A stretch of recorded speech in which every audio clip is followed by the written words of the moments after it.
இன்னைக்கு என்ன பார்க்க போறோம்னா மார்பக புற்றுநோய் வந்துடுச்சு. அதுக்கப்புறம் சர்ஜரிலாம் முடிச்சதுக்கப்புறம் நம்ம என்னென்ன எக்ஸசைஸ்லாம் ரெகுலராக வீட்டில் பண்ணுறது அப்படின்றத சொல்லிட்டு தான் இன்னைக்கு பார்க்க போகிறோம். சர்ஜரி முடிச்சதுக்கப்புறம் நமக்கு என்னென்னலாம் காம்ப்ளிகேஷன் இருக்குன்னா, நம்மளால மூவ்மெண்ட் பண்ண முடியாது, ஷோல்டர் மூவ்மெண்ட் பண்ண முடியாது, ப்ரீத்திங் இஷ்யூஸ் கண்டிப்பாக இருக்கும், சடார்னு குனிஞ்சு நிமிர முடியாது, வீட்டில் உள்ள வேலைகள்லாம் செய்ய ரொம்பவே கஷ்டமாக இருக்கும்.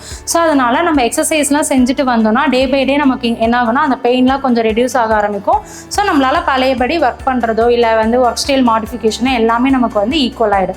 ஸோ அதுக்காக தான் நம்ம பிசியோதெரப்பியில் என்னென்ன ரீஹாபிலிட்டேஷன் இருக்கு மார்பக புற்றுநோய்க்கு அப்படின்னு சொல்லிட்டு இன்னைக்கு பார்க்க போறோம். ஃபர்ஸ்ட் இனிஷியலா பிரீத்திங் எக்ஸசைஸ்ல ஸ்டார்ட் பண்ண போறோம். நார்மலா உங்களோட ஹேண்டை அப்டாமினல் நம்மளோட செஸ்ட்டுக்கும் நம்மளோட ஸ்டொமக்குக்கும் மேலே அப்டாமினல்ல வச்சுட்டு நார்மலா ஃபர்ஸ்ட் மூக்கு வழியா நம்ம மூச்சை உள்ள இழுக்கணும்.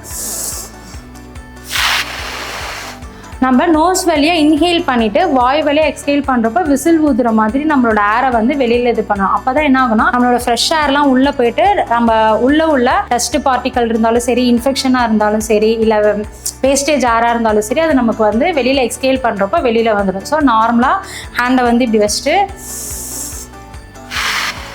Inhale and exhale. இது ஃபர்ஸ்ட் எக்ஸசைஸ். ப்ரீத்திங் எக்ஸசைஸ்ல செகண்ட் எக்ஸசைஸ் பார்த்தீங்கன்னா அதே ப்ரொசீஜர் தான். நார்மலாக இன்ஹேல் பண்ணிட்டு 1 2 3 4 5 6 7 8 9 10 ஸ்டார்டிங் இனிஷியலாக இந்த ரெண்டு எக்ஸசைஸும் பண்ணிவிட்டு நெக்ஸ்ட் எக்ஸசைஸ் ஸ்டார்ட் பண்ணணும். ஃபஸ்ட்டு நார்மலாக இன்ஹேல் பண்ணி எக்ஸ்ஹேல் பண்ணணும். செகண்டு இன்ஹேல் பண்ணிவிட்டு 10 செகண்ட் ஹோல்ட் பண்ணிவிட்டு எக்ஸ்ஹேல் பண்ணணும். இதுதான் ஃபர்ஸ்ட் எக்ஸசைஸ். செகண்ட் எக்ஸசைஸ் பார்த்தோன்னா நம்மளோட நெக் எக்ஸசைஸ். நெக் எக்ஸசைஸ் இது ரொம்ப ஸ்ட்ரெயின் பண்ணி பண்ணுற மாதிரி இருக்காது, நார்மலாக ஈஸியாக தான் இருக்கும். ஒன்றும் இல்லை, நம்மளோட நெக் என்ன பண்ணணும்னா நம்ம நேராக வச்சுக்கணும். சைட்லேயோ இப்படியோ நம்ம அசைக்கக்கூடாது. நேராக வச்சுட்டு லைட்டாக சைட் ஃப்ளெக்ஷன் நம்ம இப்படி திரும்பியோ பண்ணோம்னா அங்கே உள்ள மசில்ஸோ இல்லை நர்வ்ஸோ இன்ஜுரி ஆகிறதுக்கான சான்சஸ் அதிகம் உண்டு. ஸோ என்ன பண்ணணும்னா நேராக ஸ்ட்ரெயிட்டாக வச்சுட்டு சைடில் லைட்டாக பெண்ட் பண்ணி சைடில் ஒரு ஃப்ளெக்ஷன், திருப்பி அகைன் நார்மல் பொசிஷன், திருப்பி அகைன் சைட் ஃப்ளெக்ஷன். இது ரெண்டாவது எக்ஸசைஸ். நெக்ஸ்ட்டு தேர்ட் எக்ஸசைஸ் என்னன்னு பார்த்தீங்கன்னா ரொட்டேஷன். நார்மலாக ஹெட்டை கிளாக் வைஸ், அப்புறம் anti clockwise. Fourth exercise என்னன்னு பார்த்தோன்னா ஷோல்டருக்கான எக்ஸசைஸ். நார்மலாக நம்மளோட ஷோல்டரை என்ன பண்ணணும்னா இப்படி வச்சுட்டு மேலே கீழே மேலே கீழே மேலே போயிட்டு கீழே வந்தால் தான் ஒரு கவுண்ட். ஸோ 1 2 3 4 5.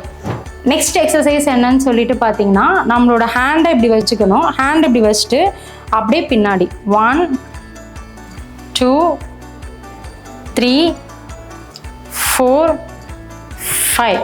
இந்த எக்ஸசைஸ் பண்ணுறப்போ நமக்கு என்ன ஆகும்னா இந்த சைடில் உள்ள மசில்ஸ், ஏன்னா நமக்கு பிரெஸ்ட் சர்ஜரி அப்படின்றது இந்த சைடு ஃபுல்லாக தான் நமக்கு சர்ஜரி பண்ணியிருப்பாங்க. அப்போ நமக்கு என்ன ஆகும்னா இந்த சைடு உள்ள மசில்ஸ் எல்லாமே டைட்டாக இருக்கும், பெயினாக இருக்கும். ஸோ நம்மளால இந்த மூவ்மெண்ட்லாம் அதிகம் பண்ண முடியாது, கை தூக்குறது. ஸோ இதெல்லாம் நமக்கு கம்ஃபர்டபுளாக இருக்காது, பெயின் அதிகமாக இருக்கும். ஸோ நம்ம இப்படி பண்ணுறப்போ என்ன ஆகும்னா மூமெண்ட் நம்ம 1 டைம் 2 டைம் நம்ம பண்ணக்கூடாது. ஸோ தொடர்ச்சியாக நம்ம 5 to 10 டைம்ஸ் பண்ண ரெகுலராக என்ன ஆகும்னா இந்த சைடு உள்ள மசில்ஸ் எல்லாம் லூஸ் ஆகும். லூஸ் ஆகுறப்போ நமக்கு அந்த பெயினும் கம்மியாகும், மூவ்மெண்ட்டும் நம்ம ஈஸியாக பண்ணிக்கலாம். நெக்ஸ்ட் என்ன பார்க்க போறோம்னு பார்த்தீங்கன்னா இது மாதிரி நார்மலாக ஸ்டிக். இப்போ எல்லாத்துட்டையும் இந்த ஸ்டிக் இருக்குமான்னு கேட்டால் இருக்காது. உங்கள் வீட்டில் என்ன இருக்கோ வீட்டில் உள்ள பொருளை வச்சே நம்ம எக்ஸசைஸ் செஞ்சுக்கலாம். ஸோ வீட்டில் எதுவும் இந்த மாதிரி ஸ்டிக் இருந்தாலோ இல்லை சப்பாத்தி கட்டை கூட எடுத்துக்கலாம், இல்லை தோசை கரண்டி ஏதோ ஒன்று எடுத்துக்கலாம். ஸோ நார்மலாக இப்படி ரெண்டு எட்ஜ்லையும் இப்படி ஹோல்ட் பண்ணிட்டு முழங்கை எப்படி இருக்கணும்னா ஸ்ட்ரெயிட்டா இருக்கணும். ஸ்ட்ரெயிட்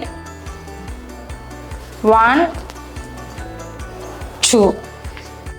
ஃபுல்லாக உங்களோட ஹேண்ட் பிடிச்சிட்டு ஃபுல் ரேஞ்ச் மேலே வரைக்கும் போயிட்டு கீழே 1 கவுண்ட், திருப்பி 2, அகெயின் மேலே கீழே. இந்த எக்ஸசைஸ் பண்ணுறதுனால என்ன பெனிஃபிட் அப்படின்னு சொல்லிட்டு பார்த்தீங்கன்னா அதே மாதிரி தான் நமக்கு இந்த சைடில் உள்ள மசில்ஸாக இருந்தாலும் சரி, இல்லை ரொம்ப டைட்டாக இருக்குது, பெயினாக இருக்குது அப்படின்னா இந்த எக்ஸசைஸ் நம்ம பண்ண என்ன ஆகும்னா நம்மளோட ஷோல்டர் மூவ்மெண்ட்டும் அதிகமாகும். மசில்ஸில் எதுவும் டைட்னஸ் இருந்தாலும் இல்லை பெயின் கொஞ்சம் கிராம்ப் அந்த மாதிரி இருந்தாலும் கொஞ்சம் ரிலீஃப் ஆகும். நெக்ஸ்ட் எக்ஸசைஸ் பார்த்தோன்னா நம்ம வந்து வெயிட் வச்சு தான் செய்ய போகிறோம். இப்போ நார்மலாக இப்போ தம்பிள் 2 kg நான் எடுத்திருக்கேன். உங்ககிட்ட வந்து 2 kg தம்பிள் இருந்தது அப்படின்னா பிரச்சனை இல்லை. என்கிட்ட இல்லை, நான் என்ன பண்ணுறது அப்படின்னு நினைக்கிறவங்க ஒன்றும் இஷ்யூஸ் இல்லை. நீங்கள் வந்து வீட்டில் வாட்டர் பாட்டிலில் வந்து தண்ணி ஃபில் பண்ணிக்கோங்க. 1 லிட்டராக இருந்தாலும் சரி, 2 லிட்டராக இருந்தாலும் சரி, 2.5 லிட்டராக இருந்தால் உங்களுக்கு தகுந்த, இப்போ என்னால் இவ்வளோ வெயிட் மேக்ஸிமம் ஹோல்ட் பண்ண முடியும் அப்படின்னா உங்களுக்கு தகுந்த வெயிட்டை நீங்கள் எடுத்துக்கோங்க. இப்போ நார்மலாக வந்து வெயிட் எப்படி ஹோல்ட் பண்ணிக்கணும், அவங்களோட முழங்கை வந்து இந்த ப்ரொசீஜரில் இருக்கணும். 90 டிகிரின்னு சொல்லுவாங்க. நார்மலாக இப்படி வச்சுட்டு கை வேறு எதுவுமே மூமெண்ட் ஆகக்கூடாது. ஷோல்டரோ எல்போ மூமெண்ட் ஆகக்கூடாது. வெறும் ஹேண்ட் மட்டும் உள்ள வெளியில், உள்ள வெளியில், உள்ள வெளியில். இப்போ நீங்கள் வந்து இன் அண்ட் அவுட் பண்ணிங்கன்னா தான் ஒரு கவுண்ட். திருப்பி அகைன் இன் அண்ட் அவுட் பண்ணால் 2வது கவுண்ட். அதே மாதிரி 2 கைக்கும். இப்போ வந்து ஒரு சிலருக்கு வந்து ஒரு சைடு தான் வந்து சர்ஜரி பண்ணியிருக்காங்க, அப்போ நான் அந்த சைடு மட்டும்தான் செய்வேன் அப்படின்னா கிடையாது. ஸோ 2 சைடும் நீங்கள் செஞ்சிங்கன்னா தான் 2 சைடும் பெயின் இல்லாமல் இருக்கும். உங்களுக்கு எந்த ஒரு மசில்ஸும் வந்து வீக் ஆகாது, டைட் ஆகாது. ஸோ இந்த சர்ஜரி பண்ண சைடு நீங்கள் என்னென்ன எக்ஸசைஸ்லாம் செய்கிறீங்களோ அதே மாதிரி ஆப்போசிட் சைடும் நீங்கள் செஞ்சுக்கலாம். எக்ஸசைஸ் பார்த்தீங்கன்னா அதே வெயிட் ஹோல்ட் பண்ணிக்கோங்க. உங்களோட ஹேண்டை பின்னாடி வச்சுட்டு மேலே கீழே, ஷோல்டர் மூமெண்ட் ஆகக்கூடாது, தோள்பட்டை அசையக்கூடாது. உங்களோட முழங்கை மட்டும் மேலே போயிட்டு கீழே வரணும். அதே மாதிரி மேலே போயிட்டு கீழே வந்தால் தான் ஒரு கவுண்ட். அகெயின் 2 3. நெக்ஸ்ட்டு இந்த கைக்கு. அப்போது இந்த கை நீங்கள் பின்னாடி இன்னொரு கை வந்து சப்போர்ட் பின்னாடி வச்சிட்டிங்கன்னா கொஞ்சம் ஈஸியாக இருக்கும் பண்ணுறதுக்கு. 1 2. இப்போது இது வரைக்கும் நம்ம எக்ஸசைஸ்லாம் பார்த்துட்டோம். இந்த எக்ஸசைஸ்லாம் நம்ம எத்தனை டைம் செய்யணும் அப்படின்னு பார்த்தீங்கன்னா ஒரு எக்ஸசைஸுமே 10 கவுண்ட் செய்யணும். அது மாதிரி 3 செட் ஆர் 5 செட்.